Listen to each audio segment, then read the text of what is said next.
Je suis Marie Wagner, je suis chargée de recherche au CNRS et je travaille au sein de l'unité mixte de recherche Le Lémar à Plouzané. Donc moi, dans le cadre du projet, je m'occupe de la coordination et également de l'axe 2 du projet. L'axe 2 vise à étudier l'effet d'une carence alimentaire en oméga 3 sur la physiologie et le comportement des petits poissons pélagiques en prenant comme modèle la sardine du golfe de Gascogne. Donc dans le cadre de l'axe 2, nous manipulons des animaux vivants et donc nous sommes soumis au préalable à une validation de la part du ministère pour valider nos protocoles expérimentaux. Donc on essaye de travailler à différents stades de vie. Actuellement, nous avons des sardines au laboratoire, des sardines adultes qui ont été pêchées dans la baie de Douarnenez par un pêcheur professionnel et ramenées au laboratoire vivantes. Donc un groupe de sardines a été carencé en oméga 3 et un autre groupe a reçu un aliment contrôle. Et nous regardons l'effet de cette carence alimentaire par rapport au groupe contrôle sur la physiologie et le comportement de la sardine. Nous regardons sa croissance, la façon dont la carence impacte les différents tissus, donc par exemple le muscle, le cerveau, les yeux.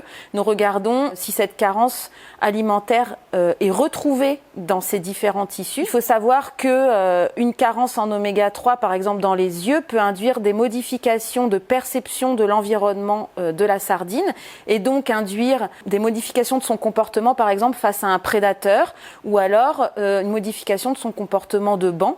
Et nous travaillons aussi au stade larvaire. Donc pour cela, nous collaborons activement avec l'aquarium de La Rochelle pour obtenir des larves de sardines, donc issues d'œufs qui ont été récoltés en pleine mer lors des campagnes océanographiques Pelle-Gaz. Nous récupérons des œufs, donc ensuite qui deviennent des larves à l'aquarium de La Rochelle et également ici au laboratoire. Nous nourrissons ces larves avec du phytoplancton et nous regardons sur plusieurs pas de temps, jusqu'à à peu près 40 jours de vie, comment évolue la composition en oméga 3 dans les larves de sardines. Nous n'avons aucune connaissance de l'accumulation des oméga 3 dans les larves de sardines à de si jeunes stades. Donc ça nous permet d'avoir une base de données, une connaissance de base en fait sur l'accumulation des oméga 3 dans les larves de sardines.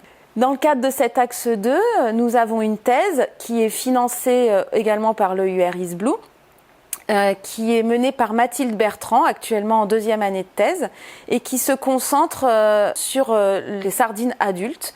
Donc Mathilde a pour objectif donc d'étudier l'effet de la carence sur la physiologie et le comportement de la sardine adulte.